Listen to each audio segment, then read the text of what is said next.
오늘 우리에게 주신 하나님의 말씀은 여호수아서 8장 30절에서 35절까지의 말씀입니다. 자, 찾으신 줄 알고 봉독해 드리겠습니다. 그때 여호수아가 이스라엘의 하나님 여호와를 위하여 에발산에 한 제단을 쌓았으니 이는 여호와의 종 모세가 이스라엘 자손에게 명령한 것과 모세의 율법책에 기록된 대로 쇠 연장으로 다듬지 아니한 새 돌로 만든 제단이라. 무리가 여호와께 번제물과 화목제물을 그 위에 드렸으며 여호수아가 거기서 모세가 기록한 율법을 이스라엘 자손의 목전에서 그 돌에 기록하매 온 이스라엘과 그 장로들과 관리들과 재판장들과 본토인뿐만 아니라 이방인까지 여호와의 언약궤를 맨 레위 사람 제사장을 앞에서 궤의 좌우에 서되 절반은 그림신산 앞에 절반은 에발산 앞에 섰으니 이는 자는 여호와의 종 모세가 이스라엘 백성에게 축복하라고 명령한 대로 함이라.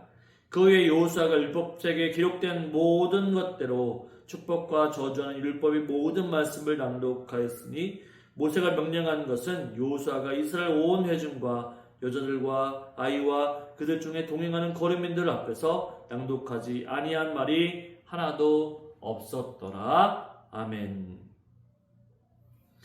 오늘 말씀의 제목은 마음에 새겨야 할 말씀, 마음에 새겨야 할 말씀이란 제목으로 함께 은혜를 나누기를 원합니다. 오늘은 질문으로 말씀을 시작해 보려고 합니다. 여러분은 얼마나 또한 몇 시간씩 말씀을 읽고 계십니까? 만약 읽고 있다고 한다면 그렇다면 1년에 1독 정도는 하십니까? 지금까지 성경 전체를 몇 번 읽어보셨습니까? 부담이 많이 가는 말씀이죠. 교회를 출석하고 있지만 성경 전체를 읽어본 사람이 그리 많지 않습니다. 왜냐하면 성경이 그리 만만히 볼 수 있는 책은 아니기 때문이죠. 어려운 성경을 또 만나면, 본문을 만나면 포기하고 싶은 마음이 들기도 합니다. 그리고 내가 왜 이 바쁜 시간에 성경을 읽어야 하나라고 마음이 들기도 하죠. 그래서 포기해 버리기도 합니다. 그러나 우리가 알아야 할 것이 있다고 한다면 성경은 우리가 매일 읽어야 할, 또한 묵상해야 할 영적인 양식입니다. 우리는 하나님의 자녀이기 때문에 하나님의 말씀을 잘 들어야 하고 읽어야만 합니다. 그래야만 하나님의 말씀대로 우리가 살아갈 수 있고 하나님의 마음을 알 수 있기 때문이죠. 말씀을 가까이 할 때 어떻습니까? 우리의 영이 살아나고 믿음이 성장해 갑니다. 이 고난 가운데 더 가까이 하고 의지해야 할 것은 바로 우리의 참된 위로는 하나님의 말씀이기 때문이죠. 오늘 여호수아는 이스라엘 백성 뿐만 아니라 이방인들까지 하나님의 말씀을 전하는 장면을 보게 됩니다. 모세가 광야에서 이스라엘 백성들에게 이제 가나안을 눈앞에 가기 전에 이스라엘 백성들을 향하여 말씀을 전해 주었죠. 그리고 이제 가나안 땅에 들어온 출애굽 2세대들에게 하나님의 말씀대로 여호수아가 다시 하나님의 말씀을 전하게 됩니다. 이스라엘이 다시 들어야 할 말씀, 붙잡아야 할 말씀이 무엇인지 본문을 통해서 한번 살펴보기를 원합니다. 첫째로는 하나님의 말씀은 새 마음에 새겨야만 합니다. 우리 30절 말씀을 한번 읽어볼까요? 30절. 그때 여호수아가 이스라엘 하나님 여호와를 위하여 에발산에 한 제단을 쌓았으니. 아멘. 여호수아는 하나님의 말씀대로 순종하여 아이성이라고 하는 성을 정복합니다. 첫 번째 전쟁은 아간의 죄로 실패했던 것을 우리가 볼 수 있었습니다. 그러자 회개하고 하나님께 간구합니다. 그 결과 하나님께서 다시 한번 기회를 주시고 은혜를 베풀어 주심으로 말미암아 이기게 하셨습니다. 여호수아는 바로 전쟁을 이기게 하신 하나님께 즐거운 마음으로 예배를 드렸습니다. 오늘 본문 30절에 보니까 여호수아가 누구를 위하여 제단을 쌓았습니까? 네, 30절에 보시면 이스라엘의 하나님 여호와를 위하여 제단을 쌓았다라고 말씀하고 있습니다. 여호수아는요, 자신의 영광이 아니라 전쟁의 주인이신, 전쟁을 이기게 하신 하나님께 감사와 영광을 올려드렸고 제단을 쌓아 하나님께 예배했습니다. 여러분, 우리도 인생을 주관하시며 또한 승리케 하시는 하나님께 날마다 감사와 영광을 올려드려야 합니다. 왜냐하면 우리는 하나님의 은혜가 아니면 살아갈 수 없는 인생이기 때문이죠. 하나님이 매일매일 은혜를 베풀어 주셔야만 우리가 승리할 수 있고 안전하게 또 평안하게 살아갈 수 있기 때문이죠. 그런데 우리는 어떻습니까? 하나님 앞에 매일매일 감사하지도 않고 예배드리지 않습니다. 우리의 입술에 감사가 빠져 있습니다. 하나님 아버지 감사합니다 라고 하는 감사가 추수감사절이나 맥주감사절 이런 감사절기에만 하는 것으로 알고 있습니다만 우리는 매일매일 하나님의 은혜에 감사하고 그 하나님께 예배를 올려드려야 합니다. 아침에도 감사요, 점심에도 감사, 저녁에도 감사, 감사의 고백이 우리 삶 가운데 흘러넘쳐지시기를 주님의 이름으로 축원을 드립니다. 여호수아는요, 하나님을 위하여 에발산에 제단을 쌓았습니다. 이것은 모세가 여호수아에게 당부한 내용이죠. 31절의 말씀을 한번 읽어보겠습니다. 이는 여호와의 종 모세가 이스라엘 자손에게 명령한 것과 모세의 율법책에 기록한 대로 쇠 연장으로 다듬지 아니한 쇠돌로 만든 제단이라 무리가 여호와께 번제물과 화목제물을 그 위에 드렸으며 여호수아는 모세가 당부한 대로 제단을 만듭니다. 여호수아가 만든 제단은 바로 모세가 율법에 기록된 대로 만든 제단이죠. 곧 하나님의 말씀대로 만든 제단입니다. 그 제단은 쇠 연장으로 다듬지 아니한 새 돌로 만든 제단이죠. 이것은 여호수아가 하나님의 말씀대로 행하였다고 하는 것을 명시해 줍니다. 보여주고 있는 거죠.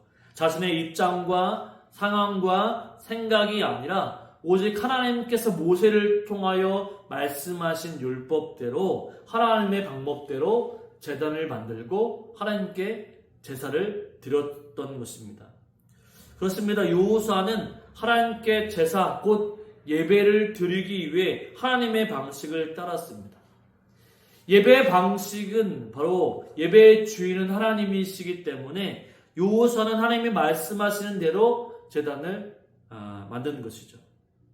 우리는 어떻습니까? 하나님을 예배하는데 하나님의 말씀대로 예배를 준비하고 하나님 예배를 보십니까? 하나님께 예배를 드리십니까? 예배를 본다라고 하는 그것은 잘못된 어구이죠. 하나님 앞에 예배를 올려드린다라고 하는 것이죠. 자신의 생각대로 방법대로 하나님의 방법이 아닌 자신의 방법대로 예배를 드리고 있지는 않은지 생각해 봐야 합니다. 예배의 본질은, 예배의 목적은 하나님께 영광을 올려드리는 것이죠. 그래서 예수님은 요한복음 4장 23절에서 이렇게 얘기합니다. 아버지께 참되게 예배하는 자들은 영과 진리로 예배할 때가 오나니 곧 이때라. 아버지께서는 자기에게 이렇게 예배하는 자들을 찾으시느니라 라고 말씀합니다. 하나님은 지금도 바로 하나님의 방법대로 하나님을 참되게 영과 진리로 예배하는 자들을 찾으십니다. 다른 말을 하면 하나님께 영과 진리로 예배드리지 않는 사람들이 많다라고 하는 것을 우리에게 말씀하고 있는 거죠. 자신의 방법대로, 자신의 주장대로, 자신이 주도권을 가지고 예배하는 바로 그 예배를 하나님은 받지 아니하십니다. 하나님은 하나님의 방법대로 하나님을 향해 신령과 진정으로 예배 드리는 자를 찾으시는 거죠. 그러한 사람이 될 수 있는 저와 여러분이 되시기를 주님의 이름으로 축원을 드립니다. 하나님께 신령과 또한 진정으로 드려질 수 있는 사람은 누구입니까? 하나님을 예배할 수 있는 사람은 32절을 한번 읽어보겠습니다. 여호수아가 거기서 모세가 기록한 율법을 이스라엘 자손의 목전에서 그 돌에 기록하며. 네, 여호수아가 어디에 율법을 기록했다라고 얘기하고 있습니까? 예, 돌에 기록했다라고 얘기하고 있습니다. 지금도 그렇지만 돌에 글자를 새기는 것은 쉬운 일이 아닙니다. 한 글자 한 글자 새기려면 수십 번을 망치로 두들기면서 새겨야만 합니다. 그래야만 돌에 바로 글자를 새길 수 있습니다. 돌에 글자를 새기면 쉽게 지워지지 않죠. 수십 년, 수백 년이 흘러도 글자 그대로 남아 있습니다. 그런데 보십시오. 지금 그 돌이 어떤 돌입니까? 쇠 연장으로 다듬지 아니하는 새 돌, 새로운 돌이다라고 얘기하고 있습니다. 거기에 하나님의 말씀을 기록했다라고 하는 거죠. 이것은 무엇을 의미합니까? 여러분, 새 돌이라고 하는 것은 무엇입니까? 새 옷도 좋지만 새 것은 좋은 것이고 깨끗한 것이고 정결한 것입니다. 이것은 하나님의 말씀을 새 돌에 기록했다라고 하는 것은 새 마음, 하나님의 말씀은 새 돌, 곧 깨끗하고 때문치 않고 정결한 곳에 하나님의 말씀이 새겨졌다라고 하는 거죠. 신명기 6장에 보면 쇠마라고 하는 본문이 있습니다. 자녀들에게 말씀 교육을 강조한 말씀이죠. 신명기 6장 6절의 말씀을 보면 오늘 내가 명하는 이 말씀을 너는 마음에 새기고 라고 말씀합니다. 하나님의 율법이 새 돌에 새겨졌다고 한다면 이제 우리가 하나님의 말씀을 우리의 어디에 새겨야 할까요? 우리 새로운 마음에 하나님의 말씀을 새겨야만 합니다. 비록 여호수아가 하나님의 말씀을 돌에 새겼지만 그 행위를 통해 하나님은 하나님의 말씀을 마음에 새기기를 원하시고 계시는 거죠. 마음의 쇠망치를 들고 육체를 깎아내는 그런 말이 아닙니다. 돌에 글자 하나님의 말씀을 한 글자 한 글자 한 번이 아닌 몇 번씩 두들겨 글자를 새기듯이 우리의 마음에 하나님의 말씀을 한 글자 한 글자 새겨야 함을 말씀해주고 있는 것이죠. 또한 기존에 더러워지고 흠집이 많은 돌에 새기는 것이 아니라 새로운 마음, 정결한 마음, 깨끗한 마음에 바로 하나님의 말씀이 우리 새 마음에 심겨지고 새겨져야 합니다. 그래서 에스겔 11장 19절 20절에는 이런 말씀이 있습니다. 내가 그들에게 한 마음을 주고 그 속에 새 영을 주며 그 몸에서 돌 같은 마음을 제거하고 살처럼 부드러운 마음을 주어 내 율례를 따르며 내 규례를 지켜 행하게 하리니 그들은 내 백성이 되고 나는 그들의 하나님이 되리라. 아멘. 하나님께서 우리 마음에 바로 새 마음에 하나님의 말씀을 기록하면 우리가 돌같이 굳은 마음이 부드러운 마음으로 바뀌어져서 우리가 하나님을 예배하는 자로 하나님께서 세워주시겠다라고 말씀하고 있는 거죠. 우리는 더러워진 마음에 하나님의 말씀을 새기는 자들이 아니라 새 마음, 새 것에 말씀을 새기는 자들입니다. 하나님의 말씀이 우리의 새로운 마음에 바로 한 글자 한 글자 새기게 될 때에 바로 돌에 몇십 년이 지나도 하나님의 말씀이 지워지지 않듯이 우리 마음에 하나님의 말씀이 새겨질 때, 단단하게 새겨질 때 그것은 우리가 어떠한 고난이 와도 어려움이 와도 절대로 치워지지 않고 생각이 난다라고 하는 거죠. 하나님의 말씀이 바로 우리의 인생을 주관하게 하는 거죠.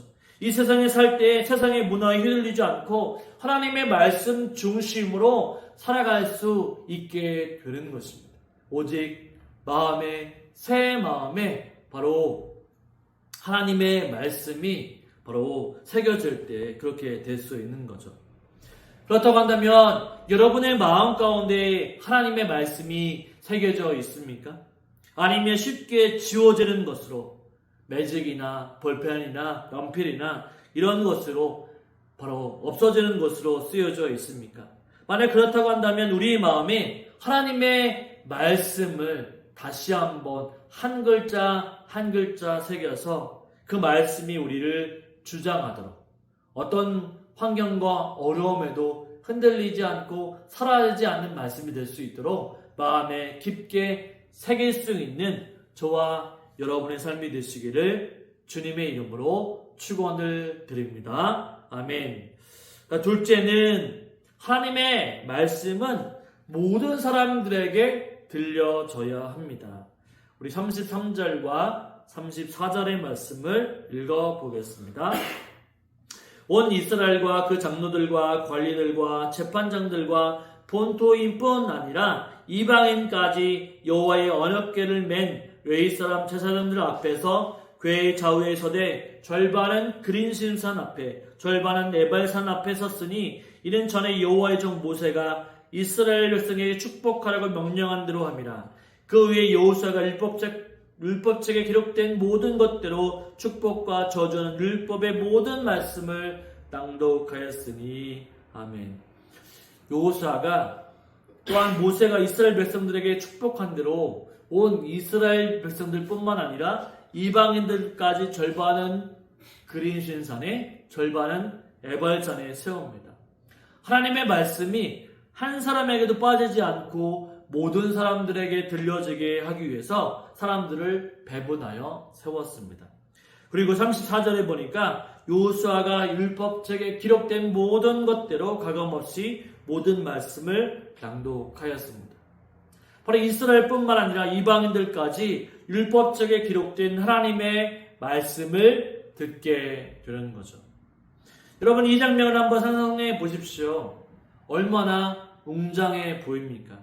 온 이스라엘, 그것도 또한 이방인들까지 합치면 많은 인원이 됐을 것입니다.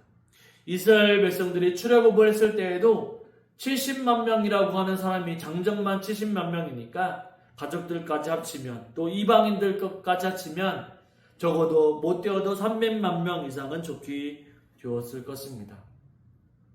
바로 이러한 사람들이 아이부터 노인들에게 이르기까지 하나님께서 이스라엘 백성들에게 말씀하신 축복과 저주의 말씀을 들었습니다. 어떤 말씀일까요?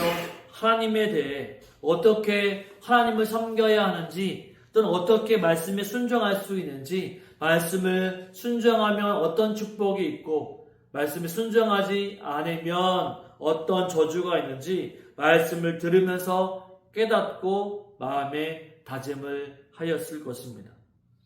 여러분, 하나님의 말씀은 바로 믿는 자들에게만 주어진 것이 아닙니다. 하나님의 말씀은 이 땅에 살아가는 모든 사람들에게 바로 들려줘야 하고 깨달아져야 하는 살아있는 하나님의 말씀입니다.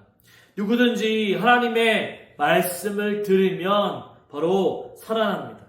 영이 깨어나고 진리가 무엇인지 어떤 삶을 살아야 하는지 반드시 깨닫게 되어 있는 것이죠.